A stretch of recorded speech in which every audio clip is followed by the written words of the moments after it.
messieurs, bonjour. Cause et peuple, capité, un appel retentissant dans un univers vaste et profond, se veut être un réveil patriote dans un monde littéralement confronté à l'angoisse, la misère, la faim et la maladie. Grâce à une vision articulée de notre société, Cause et peuple, capité, vous introduit en première loge sur la scène de l'histoire sociopolitique de notre temps. Soyez les nôtres. Cause et peuple, capité, c'est le cri des masses nécessiteuses dans une Haïti grabataire et exsangue. Cause et peuple, capité, se veut le lieu par excellence d'une parole parlante, par opposition à une parole déjà parlée. Cause et peuple, capité, c'est la lumière intensifiée sur toutes les villes d'Haïti. Très heureux, mesdames et messieurs, de vous savoir à l'écoute en si grand nombre, et j'espère que vous vous portez bien. Nous vous souhaitons d'ores et déjà une bonne audition. Nous saluons vivement nos amis, fervents auditeurs, et en particulier le peuple haïtien.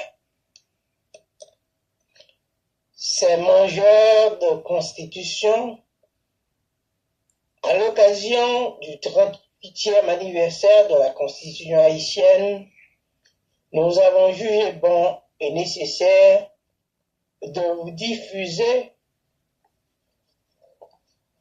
ci-après quelques extraits de la conférence prononcée par Maître Sonet Saint-Louis, professeur de droit constitutionnel à la faculté de droit de l'Université d'État d'Haïti, sur la question brûlante d'une possible suppression de la Constitution de 1987 par le Conseil présidentiel de transition en place. La Constitution de 1987, depuis son adoption par un vote référendaire, n'a cessé de subir des attaques de la part des habituels démolisseurs de lois fondamentales qui ont toujours entretenu un rapport difficile avec le droit et la loi. Une première initiative d'amender la Constitution de 1987 sous l'administration de René Préval n'a pas permis d'améliorer intellectuellement le texte originel qui comporte des failles ségueuses, ni de faire avancer le droit haïtien. La raison en est que peu de personnes qui discourent sur la Constitution de 1987 la connaissent réellement. Dans ce cas, il se révèle donc impossible de changer une réalité que l'on ne comprend pas. Certaines critiques proposent de supprimer le texte de 1987 qui a instauré un régime parlementaire pour le remplacer par un régime présidentiel proche de celui des États-Unis. Avec ce changement de régime, il espère mettre fin aux problèmes d'instabilité auxquels notre pays fait face depuis 3 décennies. Comme René Préval, le groupe de travail sur la Constitution, composé d'anciens collaborateurs de ce dernier, aboutit au même constat. Le texte de 1987 est à la base de la mauvaise gouvernance du pays. Pour résoudre ce problème, il propose un exécutif fort en réduisant l'importance des autres pouvoirs. En prenant cette direction, il rompt totalement avec les idées des philosophes des siècles précédents, qui considéraient que le pouvoir exécutif devait être modéré et équilibré par les freins et mécanismes de l'état de droit, car c'est de celui-ci que la dictature ne peut surgir. À l'instar de nombreux juristes intéressés par la question constitutionnelle, nous pensons que des amendements sont nécessaires à la Constitution pour la purifier de ses imperfections, La Constitution de 1987 est une œuvre humaine et comme telle, elle n'est pas parfaite. Il est donc essentiel de la réviser en tenant compte des mutations économiques, sociales et politiques qui se produisent dans notre société afin qu'un jour elle devienne une œuvre intellectuelle élaborée à partir de notre fondement naturel et un objet de fierté nationale. Le travail du groupe sur la Constitution a été erroné. J'ai analysé le travail du groupe de travail sur la Constitution et cela m'a apporté une grande déception. Affirmer que le président désigné sous l'égide de la Constitution de 1987 n'a pas de pouvoir réel relève d'une vaste plaisanterie. Les dirigeants n'ont tout simplement pas su comment exercer le pouvoir présidentiel tel qu'il est défini dans notre Constitution. Soutenir que le pouvoir réel est détenu par le Premier ministre, non élu par le peuple, constitue une aberration. La fonction de Premier ministre, établie comme contrepoids au président de la République, n'a en rien diminué l'importance de la fonction présidentielle en Haïti.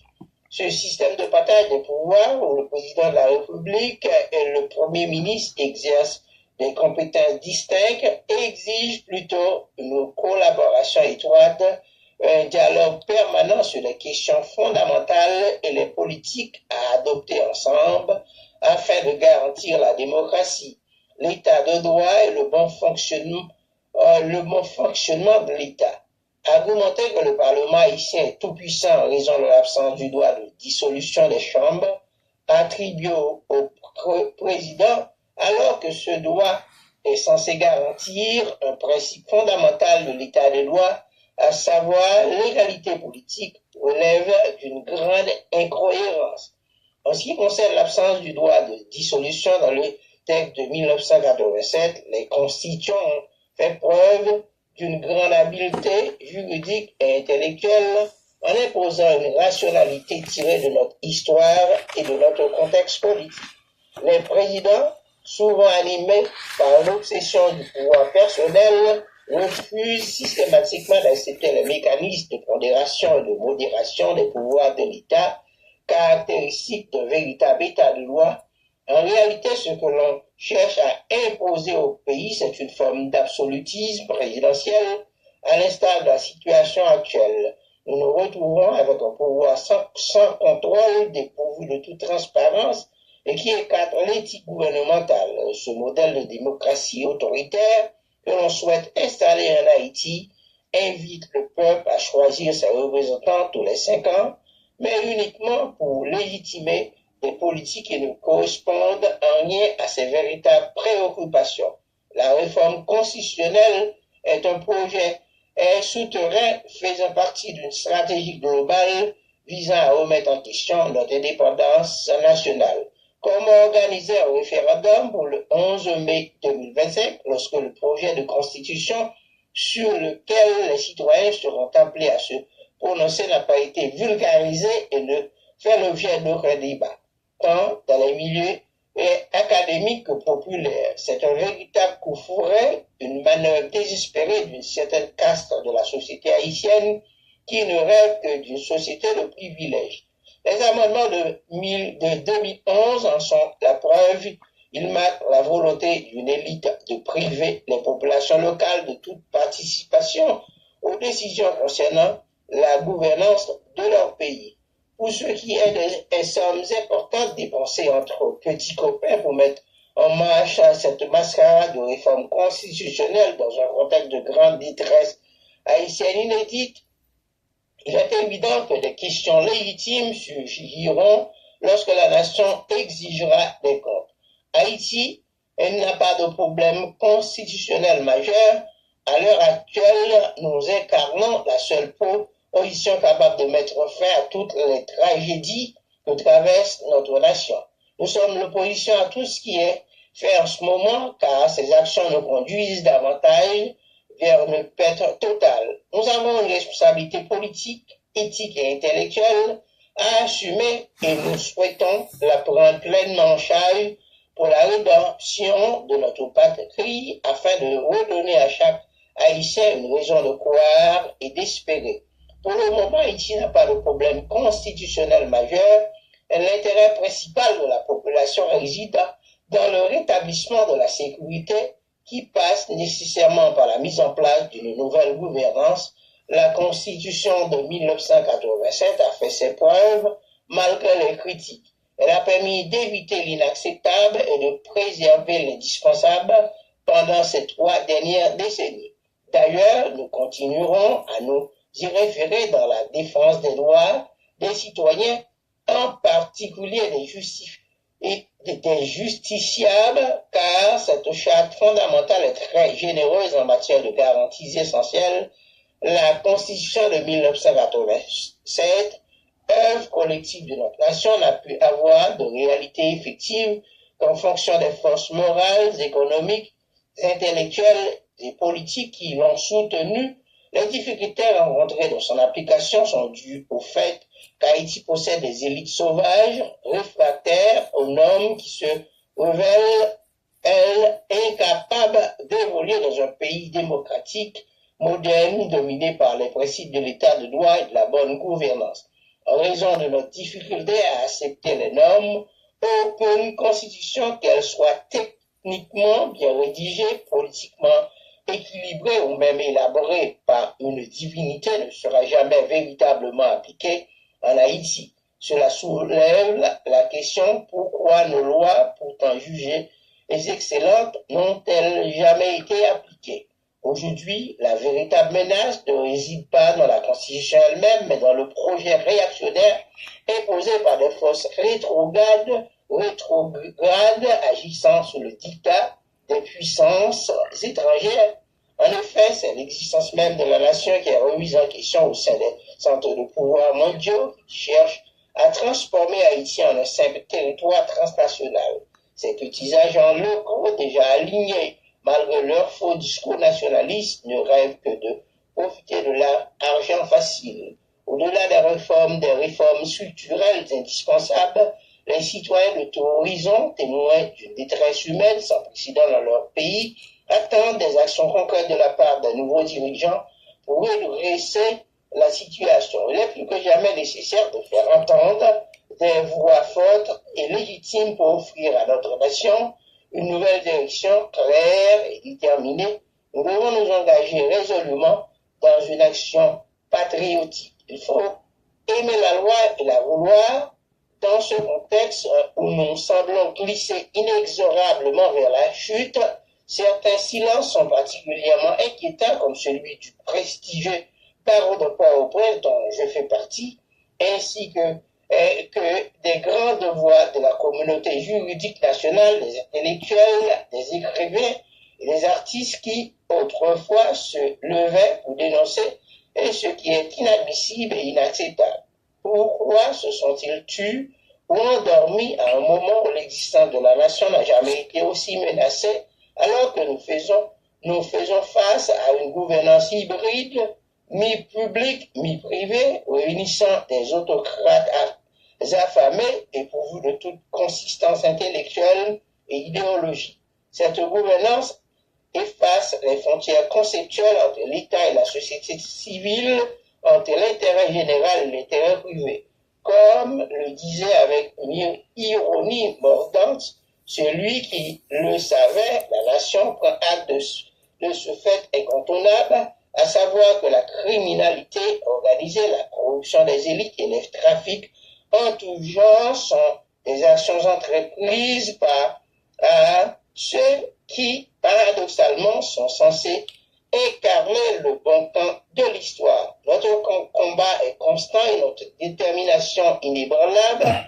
Notre mot d'ordre reste le même. Le peuple ne participera pas et ne se soumettra pas au référendum illégal du CPT. Les articles 282 à 284-4 de la Constitution de 1987, toujours en vigueur, à laquelle les dirigeants de facto se réfèrent fréquemment pour légitimer leurs décisions, nous apportent un soutien sans faille dans notre refus catégorique Je le répète avec force, le respect de la loi ne repose pas uniquement sur sa qualité technique, politique ou idéologique, ni sur sa raison d'être. Il dépend avant tout de la volonté des gouvernants, mais aussi des citoyens, à la fois de leur engagement à la respecter, de leur niveau d'éducation.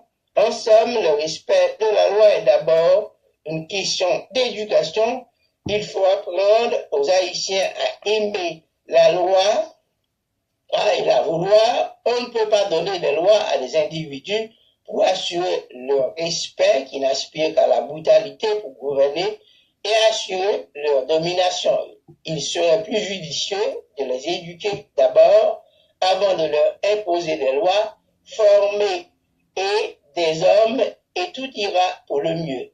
Je n'ai cessé de le répéter, le respect de la loi commence par la formation de l'esprit et du cœur. Ce n'est qu'en cultivant la dignité humaine, la compassion et la responsabilité que nous pourrons espérer voir une société véritablement juste et respectueuse des règles.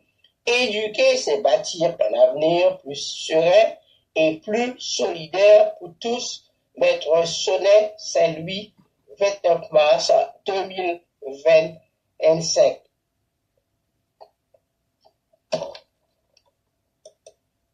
Félicitations à Maître Sonnet Saint-Louis. Mesdames et messieurs, bonsoir. Notre programme touche à sa fin. Merci de l'avoir suivi jusqu'à cette énième minute. Le temps vole et nous emporte malgré nous. Nous n'avons pas le choix. Il faut qu'on se sauve. Nous avons beau vouloir le retenir, mais c'est lui qui nous entraîne. Allez, faites du bien et tenez-vous bien. D'ici là, ici, Yves Louis,